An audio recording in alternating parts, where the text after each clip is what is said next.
Бүгін Инабат мама саған күшті коктейль істеп берем деп бананды блендерге сала салды да, содан бір қарасам өзі жеп отыр ғой. Қой деп үстінен клубникамен сүтті төгіп шашып қойды да, бұл коктейльдің сыры балмұздақта деп оны да қосты. Балмұздақтың сыртын өзім ашып бердім да, сөйтсем бұл қыз жеп отыр ғой.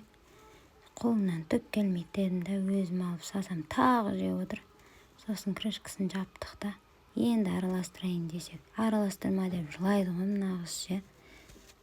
Содан не керек, екеуміз ұрысып қырылысып әрең дырылдатып алдық та, Инабат мама осындай стаканчиктермен ішекші деп осыған құйып дәмін көріп едік. Өте дәмді коктейль екен.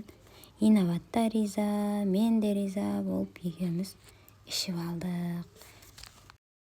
Достар, егер осындай контент қызық болса, бізді қолдап тіркеліп, лайк басып, пікір қалдырып кетіңдер. Келесі видеода кездескенше.